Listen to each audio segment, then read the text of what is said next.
I'm very pleased now to welcome Sarah Roller, who I might add was also part of the planning committee, and she brings a wealth of experience in issues related to food safety and regulations. And she will be sharing her thoughts on the issues for consideration that may arise in the field of nutrigenomics and diet. Thank you, Sarah.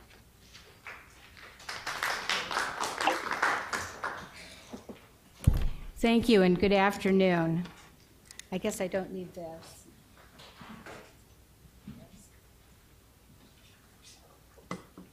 So my topic today, you see, is regulatory policy considerations presented by nutrigenomics in the commercial context.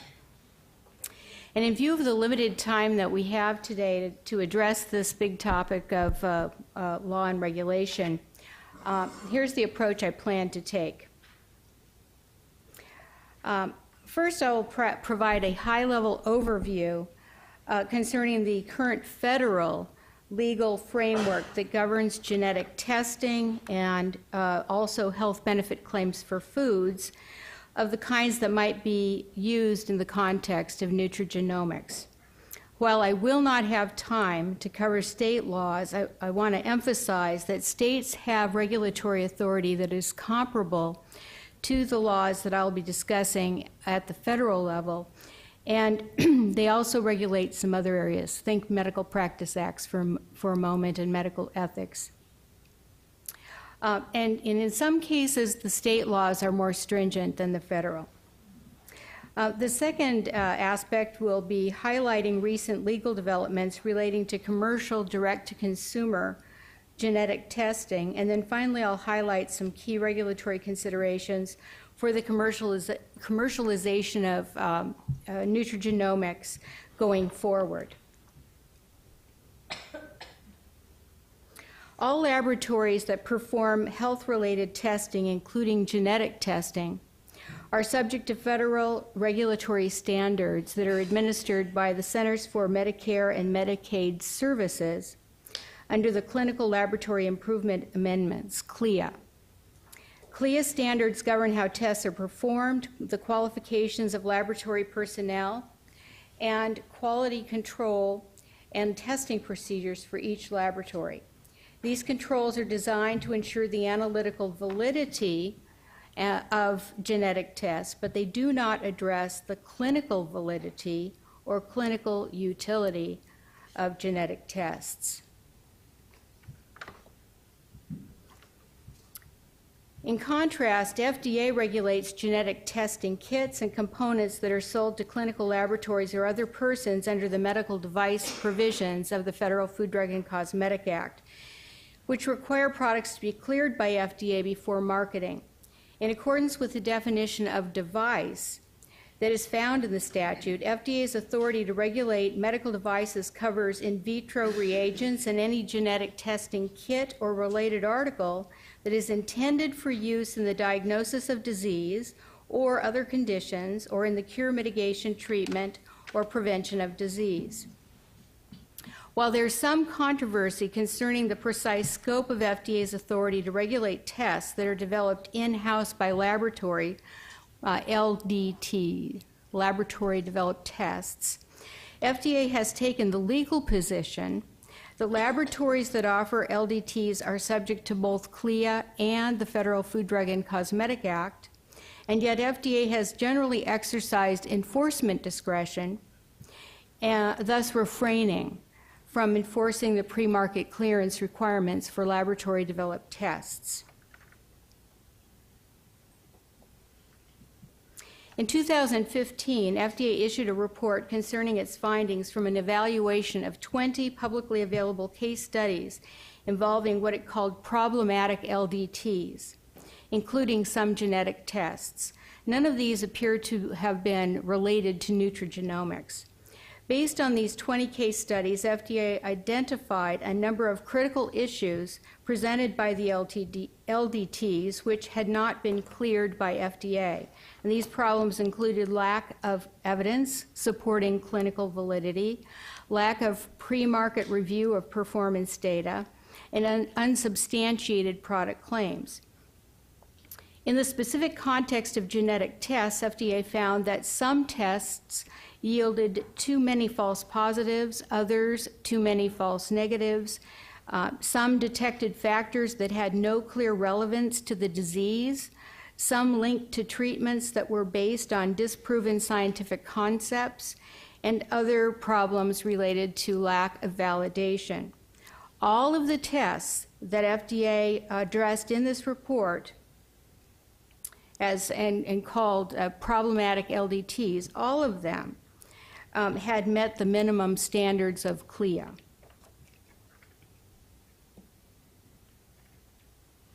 Helix, you got to hear about Helix from Cecilia earlier. So when the particular purpose for a genetic test is unrelated to health, it doesn't qualify as a medical device, and therefore FDA doesn't have jurisdiction to regulate it under the medical device provisions of the Act. Here are some illustrations from the website of Helix. And these are classified as entertainment applications of genetic testing. So here you can apparently order genetic testing to gain insights about the types of wine you're likely to prefer based on your taste preferences. You can order socks, a scarf, or a tartan that is color-coded to reflect your personal genetic profile. You can find out how much the Neanderthal genome is reflected in your own genome. And you can find out whether your genes make you a farmer or hunter based on the paleogenetics concepts and what this might mean for your metabolism.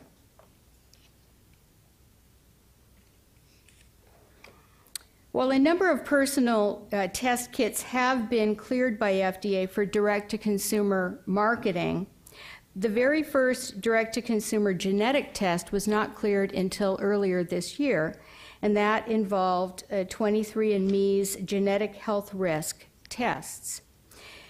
These are intended for use in determining an individual's genetic predisposition to 10 diseases, at least initially, that initial set, and I believe it's already grown this week.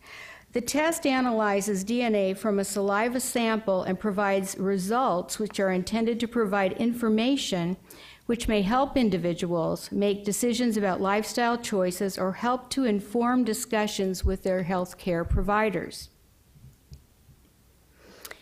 FDA cleared the test through the de novo premarket review pathway, which is available to devices that are novel, that meaning not substantially equivalent to a predicate device, and they also present a low to moderate level of risk. Because of the higher risks associated with diagnostic tests, the approval excluded diagnostic tests from its scope. The conditions of the FDA approval are designed to provide a reasonable assurance of safety and effectiveness of the approved tests, as well as similar GHR tests produced by 23andMe. The agency intends to exempt additional 23andMe GHR tests from FDA pre-market review. In addition, GHR tests from other makers may also be exempted after they first submit a pre-market notification. Under the FDCA, FDA also regulates the safety and labeling of food. Food, as you all know, is a very broad category, so I'll quickly cover the definition and categories. So the definition in the statute is articles used for food or drink, chewing gum, and components. So that would include ingredients and additives. Food includes conventional foods and beverages, including nutritionally fortified and enriched foods, dietary supplements, which are foods that are not in conventional food form and are consumed to supplement the diet with an essential nutrient or other dietary ingredient. Foods for special dietary use, a very old category, which are foods that are designed to serve particular dietary needs that exist by reason of physical, physiological, pathological, or other condition, such as disease, convalescence, pregnancy, lactation, food allergy, underweight, or overweight. That's a mouthful. And then medical foods, which you've heard about. Foods that are formulated to be consumed or administered enterally under the supervision of a physician and are intended for the specific dietary management of a disease or condition for which distinctive nutritional requirements have been established to exist and can't be satisfied by dietary modification alone according to FDA guidance. An example would be low phenolac for people with phenylketonuria. Regardless of the type of food we're talking about, a food may also be a drug. And that's because the statute defines a drug to mean articles intended for use in the diagnosis, cure, mitigation, treatment, or prevention of disease in man or other animals. So this means that if a vendor makes claims for a food product that suggests that the food has benefits with respect to diagnosing, curing, mitigating, treating, or preventing disease, FDA may regulate that product as a drug unless the particular claim has been cleared by FDA as a health claim. And here we have a diagram that I developed years ago to illustrate how the drug definition works to trigger different regulatory requirements with respect to health benefit claims for food.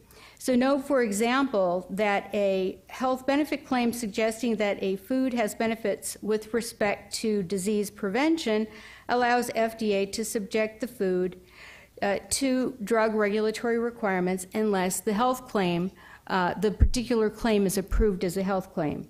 And here, the scientists always get to use the pointer. I get to use it now, right there. Okay, and then if you follow this pathway, note that if the health benefit claim is suggesting that a food has health maintenance or health promotion benefits rather than disease prevention benefits, then that requires the marketer to instead substantiate the claims under the structure function claim carve-out from the drug definition.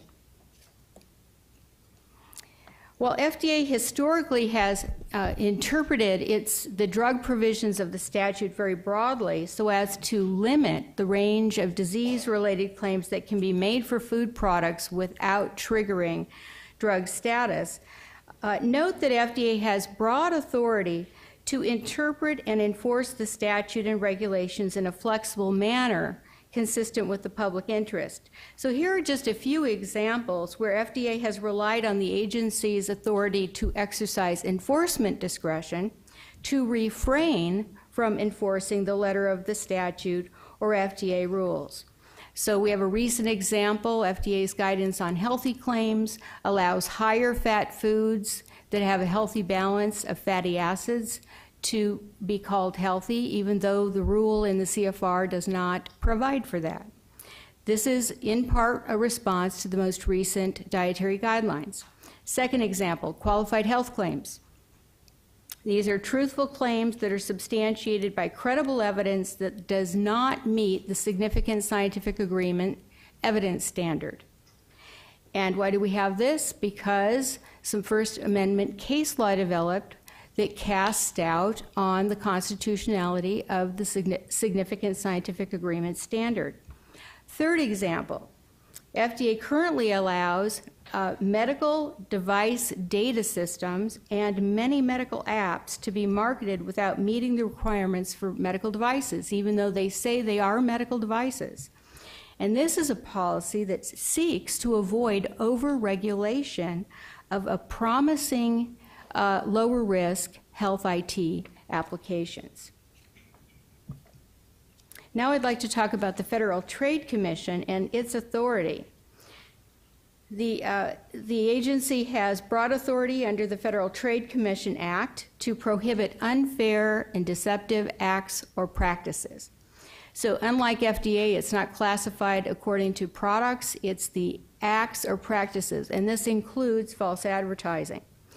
In the context of nutrigenomics, FTC authority encompasses advertising claims for genetic testing and food products and services, as well as data security practices of companies that produce and store personal consumer information such as social security numbers and personal genetic test results.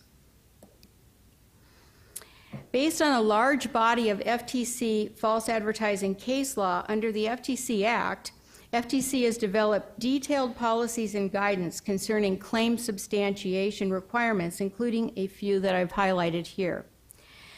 First, both express and implied claims must be accurate and substantiated before they are used. Second, claims must be supported by evidence that provides a reasonable basis. It doesn't have to be complete basis. It's a reasonable basis. And the reasonable basis standard is flexible, and FTC takes into account a number of factors in determining the nature and amount of evidence that's required, including the type of product and claim, the benefits of a truthful claim, and also the consequences of a false claim, the cost and feasibility of developing claim substantiation, and the nature and amount of evidence that experts in the relevant field believe is reasonable to support this kind of claim. Did you hear that last one? Very important. It's what people like you believe would be necessary for there to be a reasonable basis. Competent, reliable scientific evidence is generally required for health-related claims. And the definition is studies that they must be conducted in an objective manner by qualified persons using investigative procedures generally accepted in the relevant scientific community, such as randomized clinical trials. But even in the context of the competent and reliable scientific evidence standard, which is what you need to meet the reasonable basis test, it's a flexible standard. And I've taken 2 slides to give an extended quote from a guidance document because it's a very concise statement, which I hope you'll find helpful. I'm going to read a part of it here. A guiding principle for determining the amount and type of evidence that will be sufficient is what experts in the relevant area of study would generally consider to be adequate. The FTC will consider all forms of competent and reliable scientific research when evaluating substantiation. As a general rule, well-controlled human clinical studies are the most reliable form of evidence. Results obtained from animal and in vitro studies will also be examined, particularly where they are widely considered to be acceptable substitutes for human research or where human research is infeasible. Although there's no requirement that a claim be supported by a specific number of studies, the replication of research results in an independently conducted study adds to the weight of the evidence, and in most situations, the quality of the studies will be more important than the quantity. And when a clinical trial is not possible, for example, in the case of a relationship between a nutrient and a condition that may take decades to develop, epidemiologic evidence may be an acceptable substitute for clinical data, especially when supported by other types of evidence. So that's the legal standard. Now a couple of cases, and I see I'm running out of time. FTC in 2013 brought an enforcement against the Gene Link and Foro International companies, alleging that they had violated the FTC Act by making false and unsubstantiated health benefit claims about their genetic tests and genetically customized dietary supplement products, and for using inadequate data security practices, putting consumers at risk of identity theft. And the types of problems I don't have time to go into, but notice that the inadequacy of substantiation related to the claims themselves and also to characterizations about the evidence, which you frequently find in this kind of marketing. And then FTC alleged that the company's data security and data sharing practices fell short of requirements to protect that private consumer information. And then one more case. So I mentioned 23andMe had just gotten cleared through FDA, but back in 2013, FDA sent them a warning letter because they were marketing their testing, their GHR tests, and they had not yet been cleared. While the company successfully settled that warning letter in 2014, what frequently happens is you get a cascade of class action litigation that will be inspired by a warning letter like that, and that's exactly what happened. So I just want to flag for your attention that when you go through the complaints that were filed in those cases, and by the way, they were settled, they're being settled at this time, if you look at the complaints, the kinds of consumer protection issues that were raised in those complaints are quite similar to the issues that FTC has raised. Misrepresentation to the consumer, one form of that was they felt that just the marketing of the product implied to the consumers that it had scientific support and it had FDA approval. So that was one issue. And the other one related to data security. In particular, a number of the complaints made a point that there's this small print that you saw in one agreement there, but that people don't apparently appreciate the third parties that are going to have access to their genetic information, perhaps for research purposes, commercial purposes, and that's a very large issue that in that litigation. So finally, I just want to sum up by kind of recapping the key issues that I think have been exposed through this overview. The key considerations that I think merit further consideration are, first, the adequacy of the existing CMS and FDA frameworks for regulating genetic tests, including LDTs that are used in direct-to-consumer products and services. Second, the adequacy of the existing FDA regulatory framework to accommodate nutrigenomics claims for foods without triggering drug status. Third, the adequacy of existing claim substantiation guidance with respect to claims promoting genetic tests and foods in the context of nutrigenomics. What is competent and reliable scientific evidence? What should that mean in this context? And finally, the adequacy of data security and disclosure practices concerning the personal consumer genetic information that's being collected. Thank you very much.